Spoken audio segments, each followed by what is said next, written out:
जय श्री राम प्यारे मित्रों। आज के इस वीडियो में मैं आप सभी लोगों को समुद्र मंथन की कथा के बारे में बताने वाला हूं।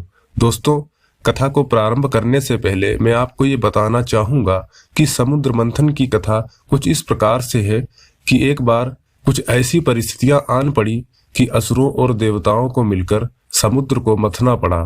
तो दोस्तों, क्या कहानी है, क्या रहस्य है, क्या सच्चाई है इसके पीछे की, तो दोस्तों बने रहिए मेरे साथ वीडियो के अंत तक और आज के इस वीडियो की कथा हम प्रारंभ करते हैं।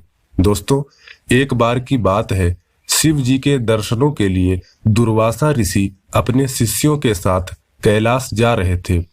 मार्ग में उन्हें देवराज इंद्र मिले। इंद्र ने दुर्वासा ऋषि और उनके शिष्यों को भक्ति पूर्वक प्रणाम किया। तब दुर्वासा ऋषि ने इंद्र को आशीर्वाद देकर भगवान विष्णु का पारिजात पुष्प प्रदान किया। इंद्रासन के गर्भ में चूर इंद्र ने उस पुष्प को अपने ऐरावत हाथी के मस्तक पर रख दिया। उस पुष्प का स्पर्श होते ही ऐरावत हाथी सहसा विष्णु भगवान के समान तेजस्वी हो गया। उसने इंद्र का परित्याग कर दिया और उस दिव्य पुष्प को कुचलते हुए वन की ओर चला गया। वीडियो में आगे बढ़े उससे पहले यदि आप हमारे चैनल पर नए हो तो चैनल को जल्दी से सब्सक्राइब करके बेल आइकन पर प्रेस कर दीजिए। दोस्तों, इंद्र द्वारा भगवान विष्णु के पुष्प का तिरस्कार होते देखकर दुर्वासा ऋषि के क्रोध की सीमा न रही। उन्होंने देवराज इंद्र को श्रीहीन यानी कि लक्ष्मी से हीन हो जाने का श्राप दे दिया। दुर्वासा ऋषि के श्राप के फलस्वरूप लक्ष्मी जी उसी क्षण स्वर्गलोक को छोड़कर अदृश्य हो गईं। लक्ष्मी जी के चले जाने से इंद्र आदि देवता निर्बल और श्रीहीन हो गए तथा उनका वैभव लुप्त हो गया। इंद्र को बलहीन जानकर दैत्यों ने स्वर्ग पर आक्रमण कर दिया और देवगणों को पराजित करके स्वर्ग के राज्य पर अपना आधिपत्य स्थापित कर दिया। तब इंद्र आदि देवता डरे और सहमे से देवगुरु बृहस्पति और अन्य देवताओं के साथ ब्रह्मा जी की सभा में उपस्थित हुए तथा वे ब्रह्मा जी से प्रार्थना करने लगे। तब ब्रह्मा जी बोले, देवेंद्र, भगवान विष्णु के भोग रूपी पुष्प का अपमान करने के कारण रुष्ट होकर भगवती लक्ष्मी तुम्हारे पास से चली गई हैं।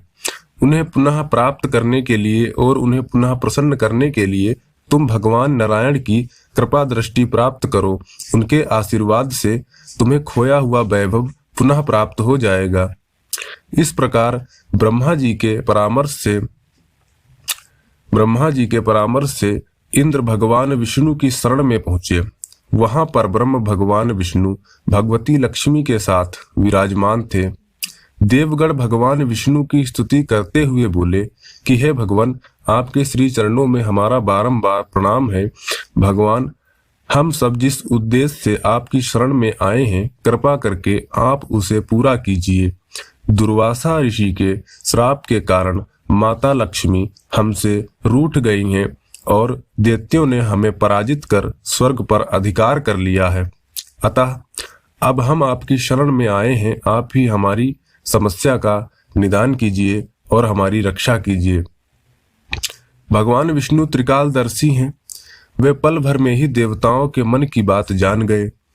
तब वे देवगणों से बोले कि हे देवगण, मेरी बात ध्यान पूर्वक सुने, क्योंकि केवल यही तुम्हारे कल्याण का उपाय है। दैत्यों पर इस समय काल की विशेष कृपा है, इसलिए जब तक तुम्हारे उत्कर्ष और दैत्यों के पतन का समय नहीं आता तब तक तुम उनसे संधि कर लो। क्षीर सागर के गर्भ में अनेक दिव्य पदार्थों के साथ साथ अमृत भी छिपा है। उसे पीने वाले के सामने मृत्यु भी पराजित हो जाती है। इसके लिए तुम्हें समुद्र मंथन करना होगा। यह कार्य अत्यंत दुष्कर है, अतः इस कार्य में दैत्यों से सहायता लो। कूटनीति भी यही कहती है कि आवश्यकता पड़ने पर शत्रुओं को भी मित्र बना लेना चाहिए। तत्पश्चात अमृत पीकर अमर हो जाओ, तब दुष्ट दैत्य भी तुम्हारा अहित नहीं कर सकेंगे। देवगणों से भगवान विष्णु बोले कि असुर जो भी शर्त रखें उन्हें स्वीकार कर लेना। यह बात याद रखना कि शांति से सभी कार्य बन जाते हैं, क्रोध करने से कुछ नहीं होता। भगवान विष्णु के परामर्श के अनुसार इंद्र आदि देवगण दैत्यराज बलि के पास संधि का प्रस्ताव लेकर गए और उन्हें अमृत के बारे में बताकर समुद्र मंथन के लिए तैयार कर लिया। समुद्र मंथन के लिए समुद्र में मंदराचल को स्थापित कर वासुकी नाग को रस्सी बनाया गया। तत्पश्चात दोनों पक्ष अमृत प्राप्ति के लिए समुद्र मंथन करने लगे। अमृत पाने की इच्छा से सभी बड़े जोश और वेग से मंथन कर रहे थे। सहसा तभी समुद्र में से कालकूट नामक भयंकर विष निकला। उस विष की अग्नि से 10 दिशाएं जलने लगीं। समस्त प्राणियों में हाहाकार मच गया। उस विष की ज्वाला से सभी देवता तथा दैत्य जलने लगे।